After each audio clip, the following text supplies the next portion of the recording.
hundreds of years ago, the Chinese people of northern and central China decided to head on south. And their first stop was Shaoguan of Guangdong province. And you see, with their rich historical and cultural heritage, they shaped and were shaped by the local landscape. Today, even the ancient trees and the lands and the water flow remind us of the city's long history. And that's exactly why we're here today. I'm Yin, and welcome to Travelogue. Just take a look for yourself. Shaoguan is a city blessed with a beautiful natural landscape. It's situated in the hilly northern part of Guangdong province, just about 3 hours north of Guangzhou by car, bus, or train. Here, the Wu and Zhen rivers join up to create the North River, which flows south to Guangzhou. This is a city inspired by water, a city whose long historical current can be traced all the way back to the origins of the Guangdong people.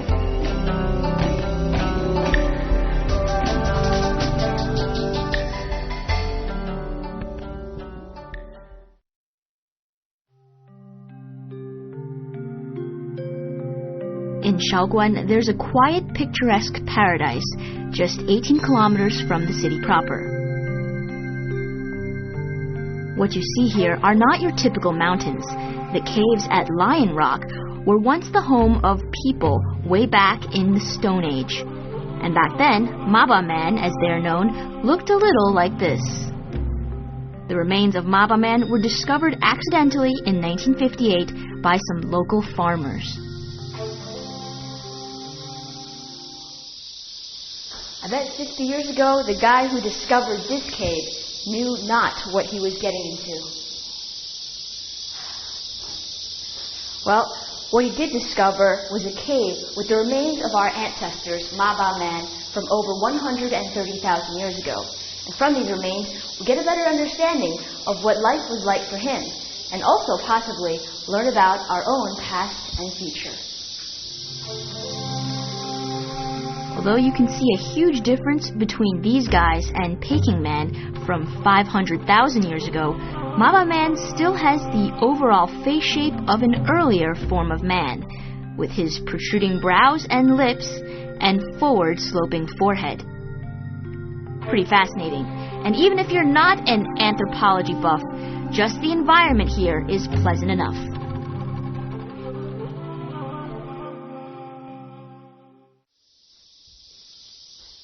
Besides checking out early civilizations, people come to Shaoguan to visit Nanhua Temple, which is a center of Chan or Zen Buddhism.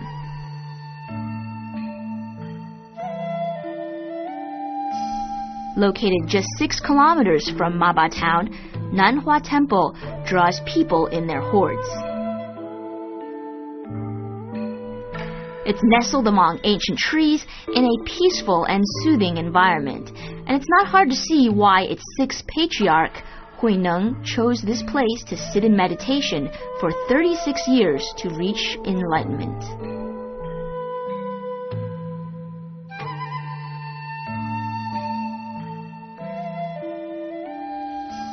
You see, the wonder of Chan Buddhism lies in its underlying concept.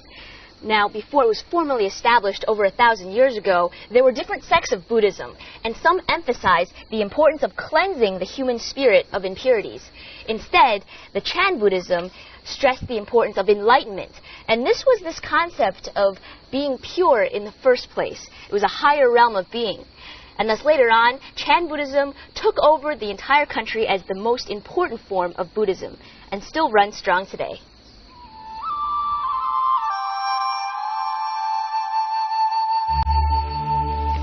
Huineng was a seminal figure in Buddhist history. At the age of 24, after happening to hear someone reciting a sutra, he was absolutely captivated. Thus began his quest for Buddhist knowledge. His tenure at Nanhua Temple at the beginning of the Tang Dynasty marks the beginning of the golden age of Chan. After Huineng passed away, his body was mummified, and the sacred lacquered statue still sits in the 6th Master Hall today, which is open to worshippers. It's been here for over 1,000 years.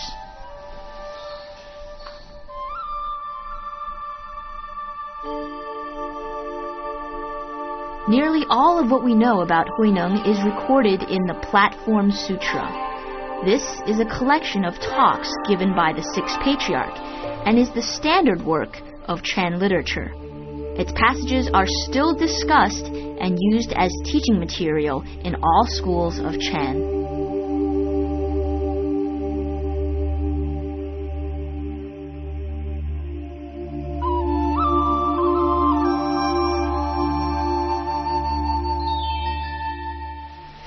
Today, the monks who study Chan Buddhism analyze Huineng Sutra, but the key focus is still on self-enlightenment, which can only be attained by practice. At Nanhua Temple, the monks stay for however long it takes to search for that enlightenment. And although no Buddhist monk myself, one look at these monks and you can sense their devotion to their religion.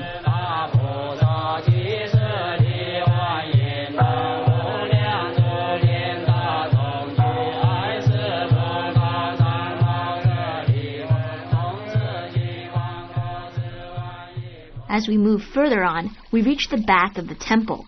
There's a Jiuquan fountain here, which is a clear stream that's been running through the temple year after year. The stream has been on since the sixth patriarch, and it's believed he washed his robes here. It's also recommended that you wash your hands and face before burning incense and praying. Wow. You see, all the guests here have to come to here, the spring water. And the water here has been gently and persistently running for over 1,000 years, going strong, still like the religion here. And there's actually a miracle function. It's believed the water is rejuvenating and also take away all your troubles. So, it's a hot day.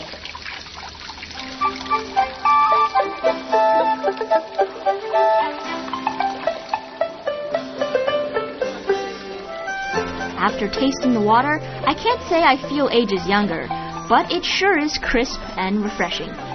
Many visitors bottle some of this pure and ancient water to take home. Now, these waters are still nurturing all the life here, just as they did 1,000 years ago.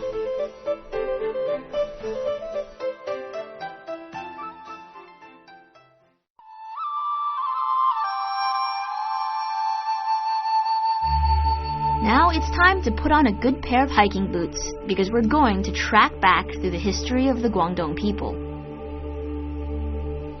A 2-hour drive northeast of Shaoguan to the Nanxiong district will bring us to the ancient Meiguan Pass. This pass, since ancient times, has divided North and Central China from the south. It's originally known as the first pass to southern China. For many people in the past, going south meant a new life in the relatively uninhabited southern frontier. You see, people have walked this ancient path for over 1,200 years, and back in the Tang Dynasty, it served as the main route connecting the north with the south. And even today, this gate over here, it separates Guangdong province with Jiangxi province. On the walls and on the ground, we can see remnants of the path because they pay witness to history.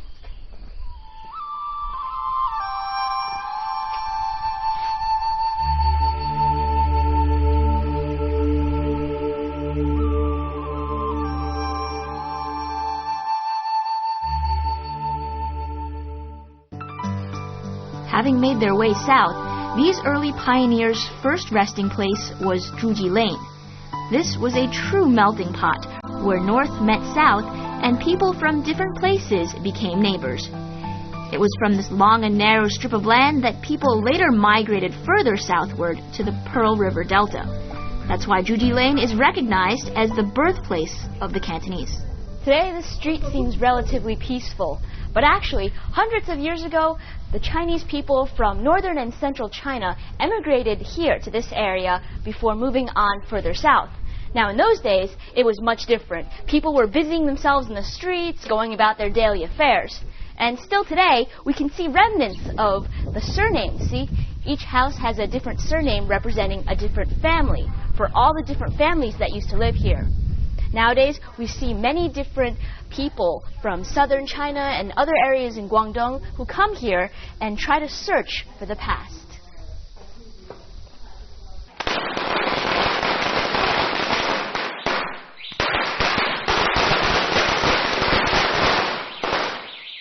Today, people come to Zhuji Lane to commemorate their ancestors and search for their roots. Here, there are ancestral homes belonging to 100+ different families. People can find their family names and trace their history, pay respects to the ancient, and donate money to maintain these homes. Most interesting, however, are what appears to be ancient books. They're so old, I don't dare to touch them. Look at these old books.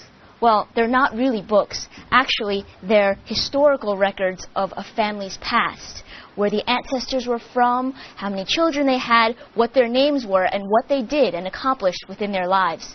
And you see, these are of the Guo family, and you can find hundreds of years of history inside these ancient books. You see, even the tops are probably burnt, or they've been through floods or different natural disasters, but they've made it up until today. And that's why many people actually come to this street, to find out the history of their ancestors and to learn about their past. Look at this book.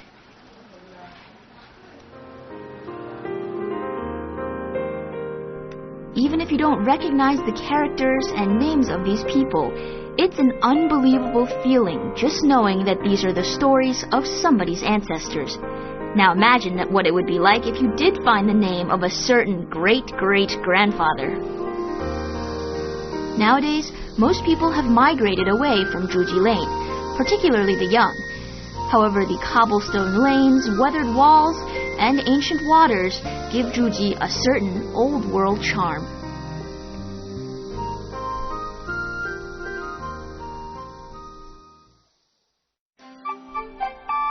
Indeed, Shaoguan is a meeting place for different groups of people. And just 1 hour drive south from Nanxiong, we reach Shixin County. This is a major gathering place of the Hakkas, a subgroup of the Han Chinese people. The Hakkas are not native Guangdongers. They are believed to have migrated here during times of warfare. Theirs is a unique lifestyle centered on the castle-like homes where they live.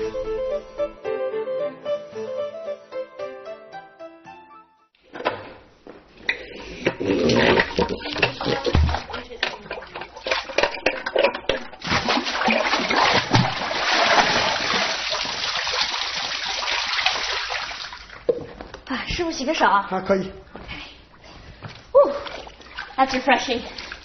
You might be wondering why there's a well right in the middle on the inside of the encircled house. Well, believe it or not, it's the wisdom of the ancient ancestors. They believed that water represented wealth. And so this well here is filled with money. And so when you get the bucket and get your water, it's like getting a big dig of gold or something like that.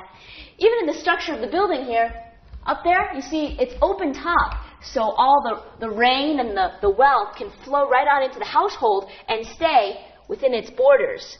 And throughout the side, you can see these little round tokens, which also represent monetary wealth. These tokens can be found in all these places around the house. The Hakka people live together in their multi-storied fortified houses, like the one at Donghuping. A house usually holds several dozen to 100 families. But for me, the structure offers a cool place to get away from the summer heat. A natural air conditioning system. Actually, if you look on the two sides, it's a poem. Chinese people often do this at their doors in order to represent a lot of fortune and prosperity. And also other symbolic meanings. Up here, if you look, you'll notice that there's actually something very wrong with the poem. And that's, if you can read Chinese, one character is written wrong on purpose. Now, the reason people in the past did this was to remind their sons and daughters of the future to learn how to read and write and get a good education so they can figure out which word is written incorrectly. Modern people don't really need this type of fortified house anymore, but it's a special style that displays the unique customs and lifestyles of the traditional Hakka people. Perhaps it was because of their constant migrations that they felt the need to huddle together in these large villages.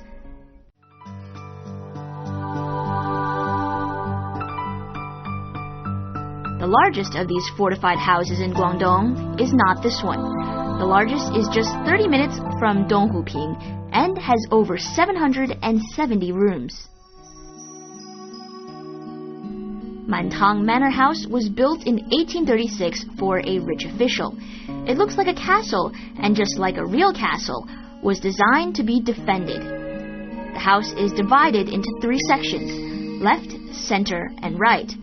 The central part has several layers, each enclosed like a rectangle within the next. It's a design that can contain fire should one break out.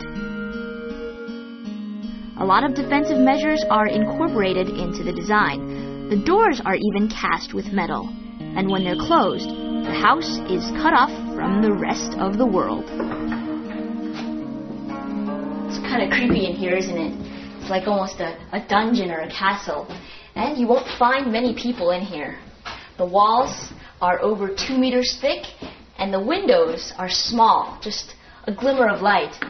Well, the reason there are no villagers inside the main building is because they actually only come here when they're attacked and need defense. The rest of the times, they live outside of the main building, also still in the enclosed building. And that is where we find most of the activity.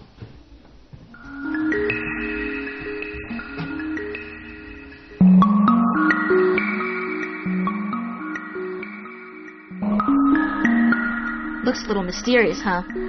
Well, we'll see what life is like on the outside.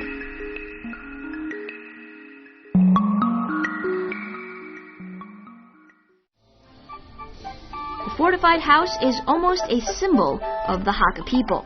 It's the center of life, center of commerce and production, and a repository of Hakka history and culture.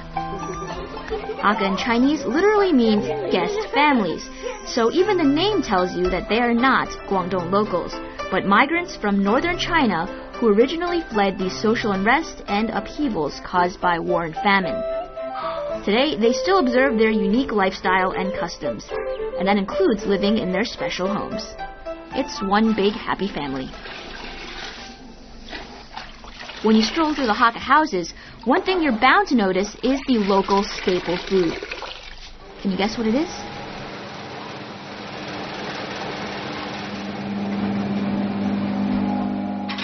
It's called zaixiangfen in Chinese, and it's a type of rice noodle.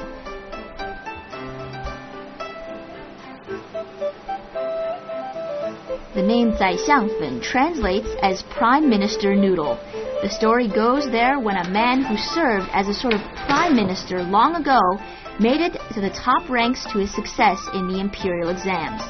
While in preparing for the exam, he kept up his strength by eating this special midnight snack.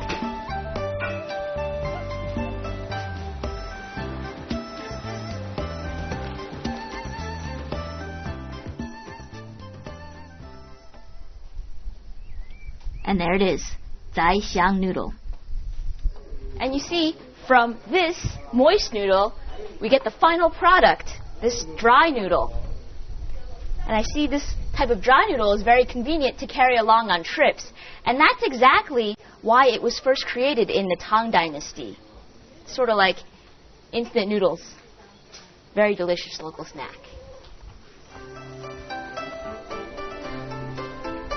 Zaixiang noodles are easy to cook. Just boil them up for a few minutes and they're ready to serve. On their own, they don't have much flavor, but add a little seasoning or stir-fry them with some vegetables or meat, and you have a delicious dish. Something the people here have been eating for hundreds of years. Back near the center of the city, a good place to relax is Haoxi Hot Springs Resort. Just one look at this place and you'll want to hang your hat and call it a day. Prices are good too. Expect to pay around 100 to 200 RMB for a room on the weekday or 300 RMB at the weekend.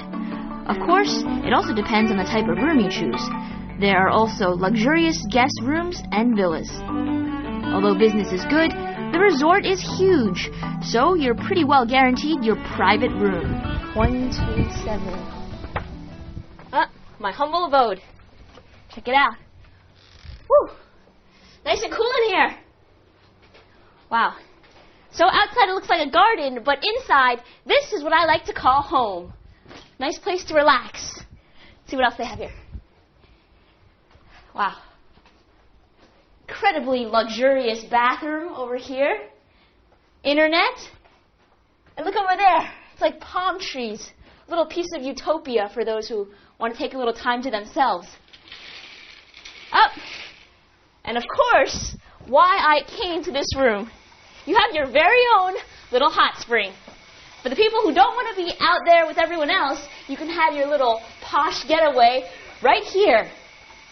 And the water is incredibly hot. But in the middle of summer, I don't know what it would feel like. For all its relaxation purposes, this is what I'm going to try out.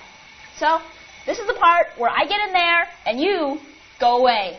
I ordered the private room for a reason.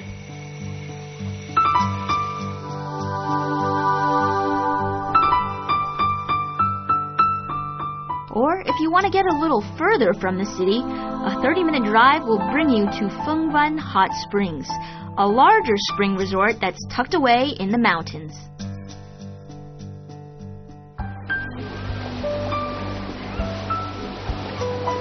The water here is rich in minerals, which give it medicinal and therapeutic properties. Here you can soak up, hang out with friends, or do water sports, or even find your own unique way to relax. Stay for a day or even a few days on a short vacation. It's an out-of-this-world experience. Well, after all this walking, I found something that was just perfect for my feet. I gotta say, this is the most interesting foot massage I have ever had. These fish, they're biting at my feet, and I'm controlling it right now, but it itches, and it hurts. These guys, you see, they're raised on the skin, the dead skin of people's bodies, and at the same time for me, I get nicer feet. Although they weren't sharks, these little monsters were a lot bigger than I had expected. But it looks like my feet sure got a polishing. People come here for different reasons. A weekend out with friends, a vacation, or even an unusual day to sweep someone off their feet. Wow. Some people go swimming in the ocean, others in their home pools. Well, you gotta come here for a completely unique experience. Surrounded by palm trees, blue skies, and open air, and even look, mountains in the distance. It's surely a vacation you will never forget. I won't.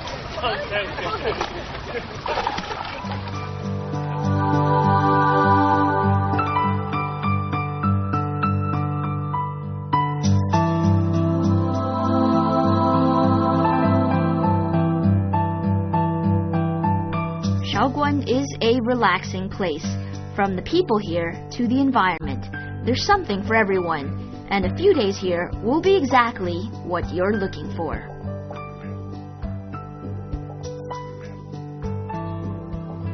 Initially, it's the beauty of the natural landscape of Shaoguan that brings you here. But soon after, you'll be captivated by its rich history and its culture. And perhaps it's this combination that makes it so unique. I'm Yin, and see you next time on Travelogue.